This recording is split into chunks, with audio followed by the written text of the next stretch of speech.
बघा, functions of blood म्हणजे रक्ताची कार्य आपल्या शरीरामध्ये.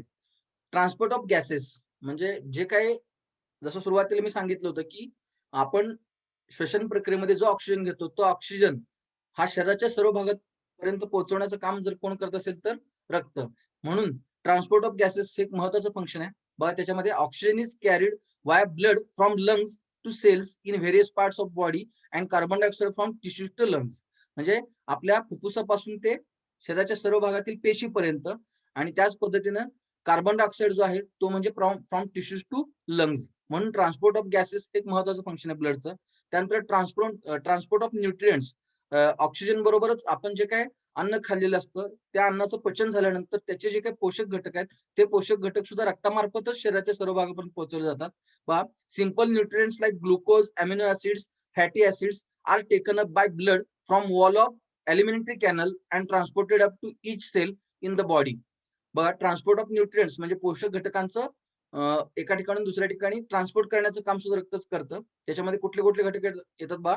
Simple nutrients like glucose, amino acids, fatty acids are taken up by blood from wall of alimentary canal and transported up to each cell in the body.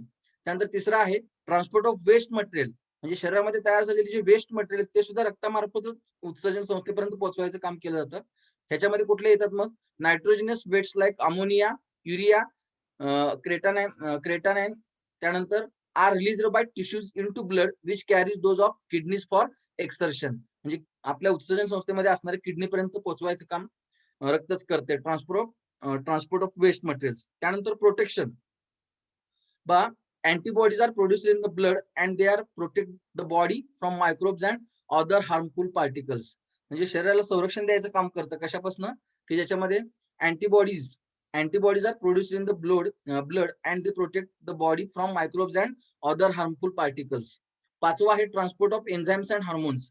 Blood transport the enzymes, विकर, आणि hormones म्हणजे संप्रेरक. Blood transports the enzymes and hormones from the site of their production to the site of their action. म्हणजे जिथं तयार होतात तिथून ते जिथं प्रत्यक्ष ते कार्य त्यांचं घडतं तिथपर्यंत पोहोचवायचं काम करतं. त्यानंतर थर्मोरेग्युलेशन. थर्मोरेग्युलेशन म्हणजे आपलं बॉडी टेम्परेचर आपण जे म्हणतो. Body temperature is maintained constant at 37 degree Celsius by vasodilation and vasoconstriction. म्हणजेच काय? आपल्या शरीराचं तापमान जे 37 डिग्री सेल्सिअस आहे ते मेंटेन करण्याचं काम सुद्धा ब्लड केलं जातं. ब्लड मार्फतच घडतं, ज्याला थर्मोरेग्युलेशन म्हणतात, की ज्याच्यामध्ये दोन क्रिया घडतात. एक व्हॅसोडायलेशन अँड व्हॅस्कोन्स्ट्रिक्शन असं म्हणतात त्याला. त्यानंतर maintaining the balance of minerals like sodium, potassium, म्हणजे सोडियम म्हणजे Na आणि के म्हणजे पोटॅशियम इन द बॉडी. त्यानंतर आठवा आहे की bleeding occurs in the injury, platelets and protein called as fibrinogen of the blood form a clot and seal the injury. मग अशी सांगितलं बा, म्हणजे प्लेटलेट्समुळे समजा एखाद्या ठिकाणी आपली जखम झाली असेल आणि ब्लिडिंग होत असेल, रक्तप्रवाह, तर तो लगेच थांबवण्याचं काम, रक्त गोठवण्याची क्रिया ही प्लेटलेट्सच्या माध्यमातून होते. तर बघा काय काय सांगितलं. Functions of blood, transport of gases, transport of nutrients, transport of waste materials, protection, transport of enzymes and hormones, त्यानंतर थर्मोरेग्युलेशन, त्यानंतर maintaining of balance of minerals like sodium, potassium in the body. त्यानंतर रक्त प्रवाह होत असेल तर त्यावेळी रक्त गोठवण्याची क्रिया सुद्धा त्या रक्तातल्या प्लेटलेटच्या माध्यमातून होते. व तेच मराठीत एकदा सांगितलं येतं. वायूंचं परिवहन, ज्याच्यामध्ये फुफ्फुसामधील ऑक्सिजन रक्ताद्वारे शरीराच्या सर्व भागात पेशीपर्यंत वाहून नेला जातो. तसेच उतीकडून फुफ्फुसामध्ये कार्बन डायऑक्साइड आणला जातो. त्यानंतर पोषण तत्वांचं वहन म्हणजे पेशींना खाद्य पुरवणं. त्यामध्ये अन्ननलिकेच्या भित्तिकेमधून ग्लुकोज, अमिनो आम्ले, मेदाम्ले यासारखी पचन झालेली साधी पोषण तत्वे रक्तात घेतली जातात व ती शरीराच्या प्रत्येक पेशीपर्यंत पोहोचवली जातात. नंतर टाकाऊ पदार्थांचे वहन, युरिया, अमोनिया, क्रिएटिनिन इत्यादी नायट्रोजनयुक्त टाकाऊ पदार्थ उतीकडून रक्तात जमा केले जातात. नंतर हे पदार्थ शरीराबाहेर टाकण्यासाठी रक्ताद्वारे वृकाकडे म्हणजे किडनीकडे वाहून नेले जातात. नंतर शरीर रक्षण, प्रोटेक्शन, रक्तात प्रतिपिंडांची निर्मिती होते आणि ते सूक्ष्म जीवाणू व इतर उपद्रवी कण यांच्यापासून शरीराचे रक्षण करतात. नंतर विकर व संप्रेरक परिवहन, विक्रिया आणि संप्रेरके ज्या ठिकाणी स्रवतात तिथून ती ज्या ठिकाणी त्यांची अभिक्रिया होते तिथे रक्ताद्वारे वाहून नेली जातात. नंतर तापमान नियमन, योग्य अशा वाहिनी, विस्फारण आणि मगाशी दोन प्रक्रिया सांगितल्या ज्याला आपण थर्मोरेग्युलेशन म्हणतो. त्यामध्ये विस्फारण आहे आणि वाहिनी. संकोचन यामुळे शरीराचे तापमान 37°C इतके कायम राखले जाते. त्यानंतर शरीरातील सोडियम, पोटॅशियम यासारख्या क्षारांचा समतोल ठेवणे. त्यानंतर रक्तस्राव झाल्यास गुठळी निर्माण करून जखम बंद करणे हे कार्य प्लेटलेट व रक्तद्रवातील फायब्रोनेजन नावाचे प्रथिनं करतात. ठीक आहे, म्हणजे आपण ब्लड बघितलं, त्यानंतर त्या ब्लडची फंक्शन किंवा रक्ताचे कार्य बघितले. आता सगळ्यात महत्वाचं म्हणजे ह्युमन ब्लड ग्रुप्स, म्हणजे रक्तगट महत्वाचा असतो बघा. आणि मगाशी सुद्धा मी सांगितलं की सध्या राज्यामध्ये रक्ताचा तुटवडा आहे, म्हणजे रक्तदान करण्याची गरज आहे. तर रक्तगट किती प्रकारचे असतात, त्यानंतर कोणत्या व्यक्तीला कोणत्या गटाचं रक्त चालतं हे सुद्धा आपल्याला माहित पाहिजे. तर ह्युमन ब्लड ग्रुप्स बघा, इथे तुम्हाला दिसत आहेत रक्ताचे 4 मुख्य घटक आहेत. कुठले? ए रक्तगट, त्यानंतर बी रक्तगट, ए बी रक्तगट असतो आणि ओ रक्तगट असतो. There are 2 types of RH negative and RH positive of each of those 4 groups. Thus in all 8 blood groups are formed.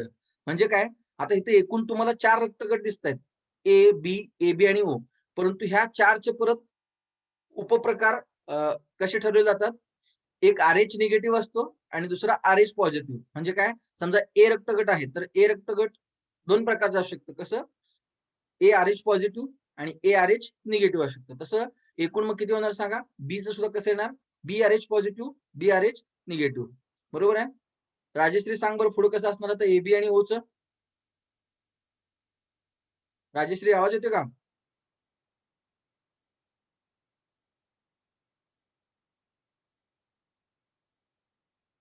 Aditya कुंभार आवाज येतोय?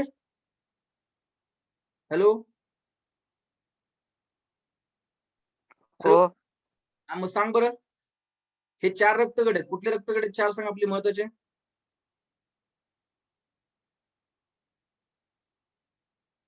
आवाज येतोय ना? हॅलो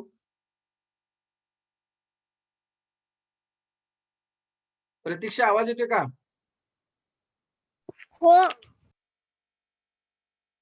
बघा अनेकदा, ह्युमन ब्लड ग्रुप कोणते आहेत सांगा? 4 ब्लड ग्रुप आहेत, ए बी, ए बी आणि ओ, की ज्याच्यामध्ये परत 4चे 8 प्रकार कसे?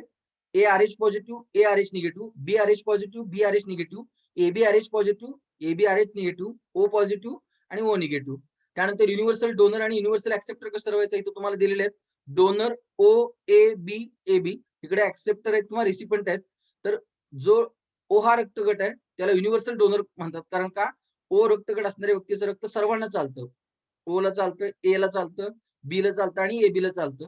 त्यानंतर ए ला देऊ शकतोय, ए बी रक्तगट असणाऱ्या व्यक्तीला देऊ शकतो, बी रक्तगट असणाऱ्या व्यक्तीला देऊ शकतो, ए बी रक्तगट असणाऱ्या व्यक्तीला देऊ शकतो आणि ए बी रक्तगट फक्त ए बी असणाऱ्या व्यक्तीला देऊ शकतो. बघा त्यानंतर युनिव्हर्सल ऍक्सेप्टर, ए बी रक्तगटाचा विचार जर केला तुम्ही, तर ए बी रक्तगट असणारी व्यक्ती सगळ्यांकडनं रक्त घेऊ शकतो. म्हणजे कुठल्या कुणाकडनं? ओ कडनं घेऊ शकतो, ए कडनं, बी कडनं, ए बी कडनं, म्हणून त्याला युनिव्हर्सल ऍक्सेप्टर म्हणतात. म्हणजे वैश्विक रक्तदाता आणि वैश्विक रक्तग्राही, म्हणजे रक्त घेणारा.